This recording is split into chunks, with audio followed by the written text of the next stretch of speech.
Sheridan. Just drink that. Thanks. I can't stop shaking. Hey. Look, it'll all be over soon, all right? Promise. I hope you're right. You'll see in a few minutes the reason for all your pain from the past will be clear to you. Just sit down. Okay.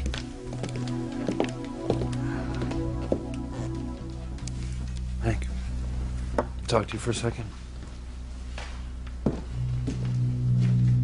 It's not the past that worries me right now. It's our future. What will tonight's revelations do to us, Luis? Well, I think it's time we began. Let's do it. Sheridan, I urge you to reconsider. He's waiting, Sheridan. I'm not going to back down from this, Julian. Not now.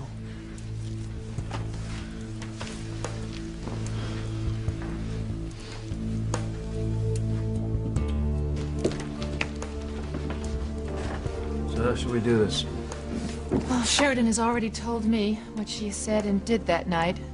So I think what would be best if Sheridan were to recall that night to the best of her ability, and then I'll try and fill in the blanks.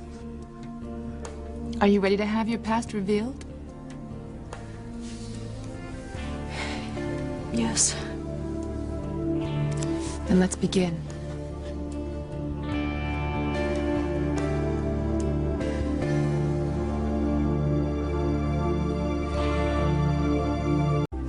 And in your own words, I want you to tell us what you remember about that night. Here goes. I was a little girl. I was asleep. I heard a noise, so I went downstairs, and that's when I saw a shadow. You already told me about the shadow. He knows whose it was? I don't know. It was a man. I know that because I saw his shoes. You know who the man was? No. What else do you remember? A letter opener. Letter opener. Yes, on the table. I don't know why, but I took it off the table. You were afraid, Sheridan, do you remember? You were afraid of the shadow. Yes. I was afraid.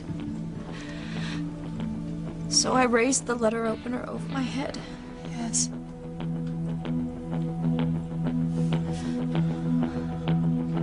What did you do next, Sheridan? What'd you do with the letter opener?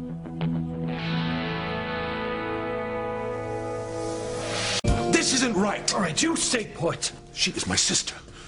I'm allowed to be concerned for my own flesh and blood on her. This farce has gone on far too long. Now, either you stay where you are, or I'll put the cuffs on you and gag you. How dare you? No one speaks like that to me. Get used to it. Can you go on, Sheridan? I can't remember much right now, though. Now, would you just tell us anything you can, and I'll fill in the rest. The next thing I remember is blood on my hands. Blood?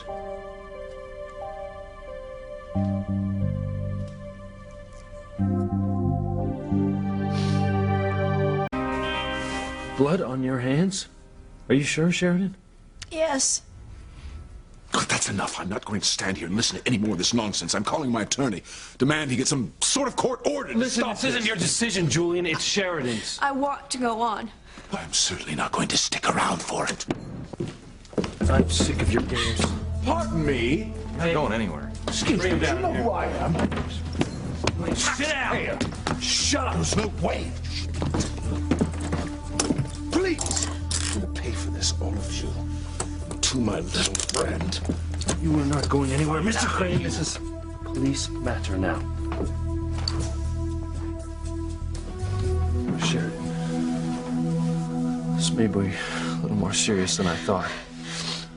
I don't think you should continue till you speak to an attorney. Thank you for thinking of me, Luis, but I don't want to bring any attorneys into this. I just want the truth, and that's all. So my nightmares will end. Okay. And continue. What do you remember next?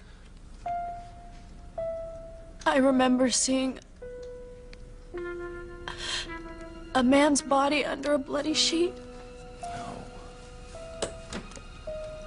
Is the man under the sheet dead? Yes.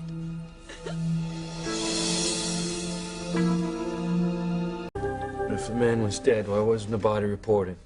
Because there was no body. It was all in her imagination. Listen, if you don't shut up, I'm gonna chain you to a fence post outside, all right? Wait. I remember the body was taken out of the house in a coffin. Who told you? Alistair and Julian? They told me to forget what I had seen. This is absurd. She had a nightmare, nothing more. What else, Sheridan? Nothing. I can remember nothing more. So you remember a shadow, blood on your hands, and a body under a bloody sheet, and a coffin. All the same night my father disappeared.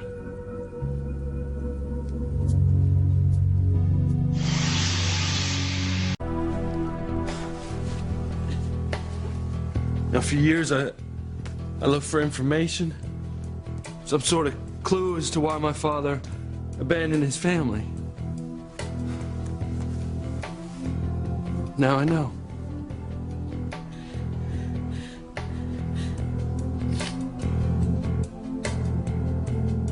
Just say it, Louise. Say it. You know what happened to your father. I killed him, and now you'll hate me forever.